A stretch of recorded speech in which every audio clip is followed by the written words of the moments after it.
Jadi mereka yang menyampaikan hashtag nggak bayar pajak, ya berarti Anda nggak kepingin tinggal di Indonesia atau tidak kepingin lihat Indonesia bagus gitu aja. Pemimpin jangan hanya berpikir tentang pendapatan.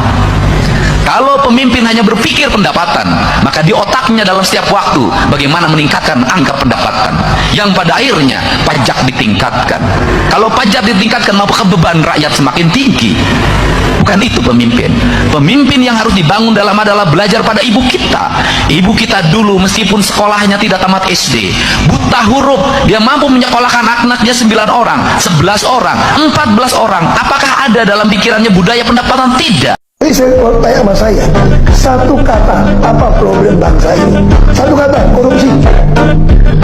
Untuk bisa memberantas korupsi, ya transparansi. Untuk bisa transparansi, lakukan digitalisasi semua. Untuk bisa lakukan itu semua, Anda butuh macan sejati, bukan macan sirkus. Untuk membereskan republik ini. Itu aja kalau mau ngomong fair. Kalau kepala lurus, bawahnya tidak berani, tidak lurus. Itu yang saya yakinin. Kalau bawah masih berani main, berarti atasnya takut. Oke.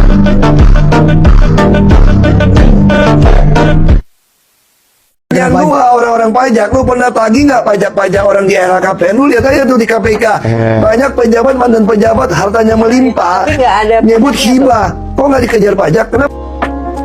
Listrik naik tahun depan, minyak naik, barang beras naik, semua naik, gaji kagak naik.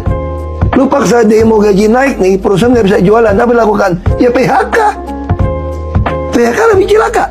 Bayangin ada pejabat datang ke KPK bukan karena ditangkap, tapi minta didampingi supaya anggaran rakyat nggak dikorup. Itulah yang dilakukan oleh Deddy Mulyadi, Gubernur Jawa Barat. Langkahnya ini terkesan berani, tegas, dan bikin pejabat kotor ketar-ketir. Deddy langsung ngikat anggaran yang sering jadi ladang maling. 700 miliar buat proyek TIK yang nggak jelas dihapus. Anggaran perjalanan dinas, rapat, sosialisasi, semua dicoret. Uangnya dialihkan buat listrik rakyat, sekolah, dan jalan rusak. Kenapa respon pejabat lain? Ngamuk, nyinyir, sinis. Kenapa? Karena mereka kehilangan ATM berjamaah. Pejabat yang marah karena transparansi itu bukan pemimpin, itu penumpang gelap yang hidup dari anggaran rakyat. Mereka takut kehilangan proyek titipan, mereka panik karena nggak bisa lagi markup 300%, lalu bilang demi pembangunan. Maling kalau lampu dinyalain bukan marah ke malingnya, tapi marah ke yang nyalain lampu. Itulah pejabat kita. Di mana ada gula, di situ ada semut. Tapi kalau gulanya dibuang kayak Deddy Mulyadi, semut-semut itu bakal ngamuk. Sekarang mereka teriak, kenapa dipangkas? Kenapa nggak dikonsultasikan dulu? Jawabannya simpel, karena kalian bukan pengawas, kalian adalah perampok berdasi. Pejabat yang takut diaudit berarti pernah makan yang bukan haknya. Dan sekarang mereka gelisah karena skema korupsinya dibongkar dari dalam. Buat pejabat yang resah karena anggaran dibersihkan. Tenang aja, kalau kalian nggak korup harusnya kalian ikut senang. Tapi kalau kalian marah, selamat, kalian baru saja mengaku tanpa harus diperiksa. Yang takut transparansi pasti ada yang mau disembunyikan. Kami butuh pemimpin, bukan perampok. Ahok tegaskan bahwa masalah atau problem di Indonesia itu sebenarnya cuma satu, yaitu korupsi. Untuk bisa memberantas korupsi, maka harus ada transparansi. Untuk bisa melakukan transparansi, semuanya harus digitalisasi. Dan untuk bisa melakukan itu semua, Indonesia butuh macan sejati. Kalimat yang sangat simpel, namun sulit diwujudkan bangsa ini. Iya benar banget, Ahok sendiri melihat bahwa permasalahan di negeri ini semuanya berakar dari korupsi. Dari korupsi inilah tercipta pengangguran, masyarakat yang miskin, SDM yang rendah, dan masih banyak lagi. Apalagi jika kita lihat dari infrastruktur di Indonesia, banyak yang masih ketinggalan. Kemudian ada ketimpangan antar daerah yang satu dengan daerah yang lain. Ini semua akarnya adalah korupsi. Maka dari itu, Ahok pada saat itu mengatakan masalah di Republik ini cuma satu, yaitu korupsi. Untuk memberantasnya harus ada transparansi. Untuk melaksanakan itu harus ada digitalisasi. Jadi semuanya bisa di-tracking secara digital di seluruh Indonesia. Iya, kalau sudah digitalisasi seperti itu, maka korupsi ini bisa kebaca dan kedetek. Dana dari rakyat yang berasal dari pajak bisa terjaga dan digunakan. Halo teman-teman, selamat datang di channel ini. Teman-teman, kita telah menyaksikan sebuah cuplikan video yang sangat menarik, di mana Menteri Sri Mulyani, Menteri Keuangan dalam hal ini, teman-teman, menyebut bahwa kemarin ya kita tahu bahwa buruh sebagai beban negara.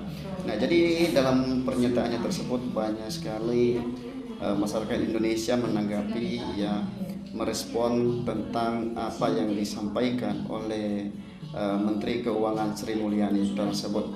Nah, jadi untuk lebih jelasnya teman-teman, coba kita melihat KDM dan calon RI Ahok Wakil Presiden mana jempolnya yang setuju. Karena kenapa ini Ahok ini selalu disebut teman-teman dan KDM ini memang karena kalau kita melihat bagaimana rekam jejak seorang Pak Ahok dan KDM ini sangat menjaminkan ya untuk bagaimana kinerja mereka di dalam memimpin suatu negara. Dan tentu harapan kita dalam hal ini ya ketika nantinya diberi kesempatan kepada Pak Ahok ini dan KDM ya, tentu harapan masyarakat Indonesia bahwa semoga ada banyak perubahan-perubahan yang mereka lakukan. Kata netizen menyatakan di sini bahwa pecat Sri Mulyani, rakyat tidak butuh pejabat yang membuat rakyat sengsara. Nah, jadi teman-teman dalam hal ini karena netizen menyatakan bahwa silakan saja ini Menteri Sri Mulyani ini dipecat ya karena memang pejabat yang membuat rakyat sengsara. Kemudian saya siap mendukung KDM dan pasangan dengan Ahok yang rame-rame dukung KDM dan VS Ahok jadi RI1.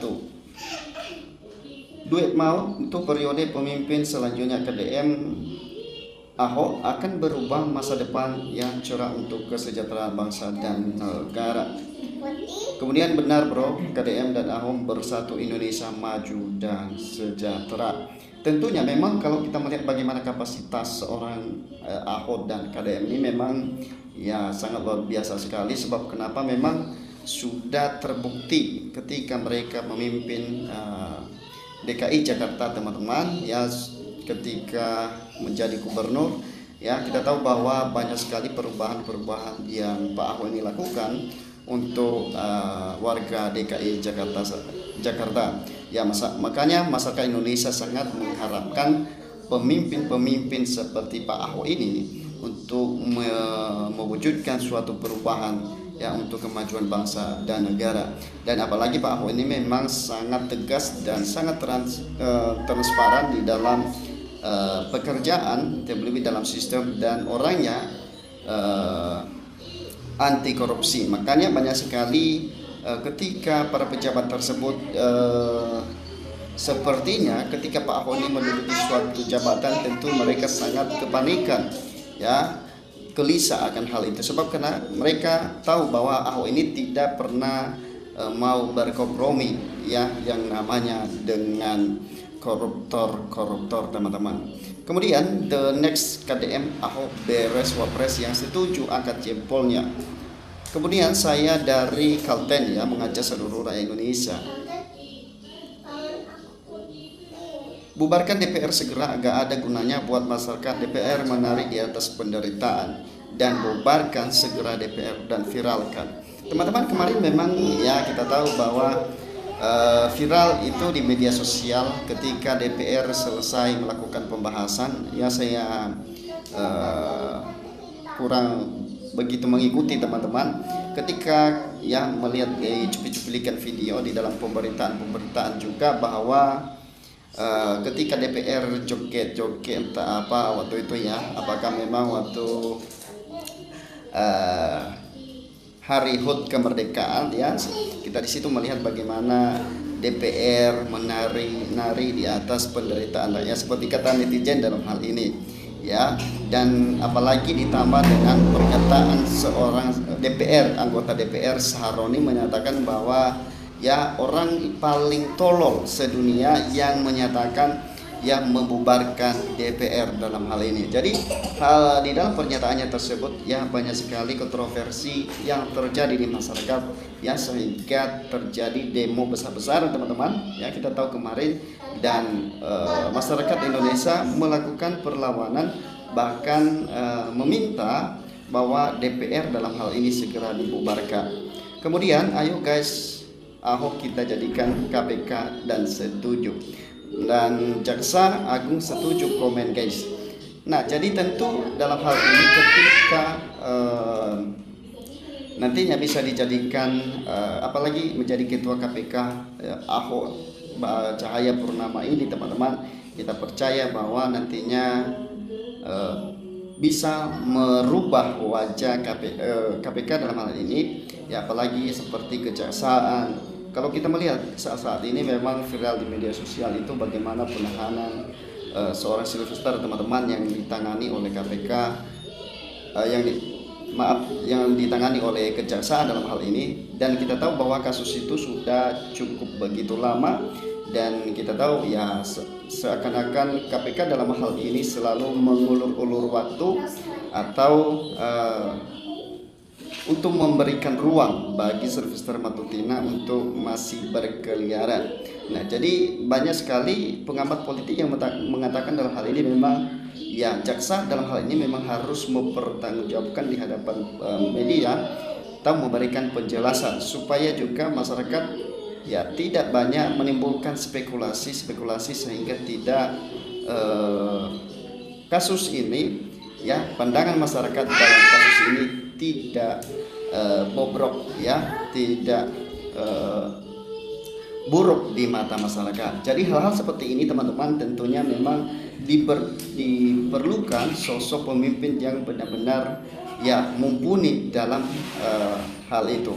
Nah, jadi teman-teman kita percaya ketika Ahok bisa menjabat seperti di kejaksaan, tentu ya harapan masyarakat Indonesia sangat mendukung sekali karena mereka percaya bahwa Ahok tersebut memang kualitas dan kuantitasnya sangat terjamin.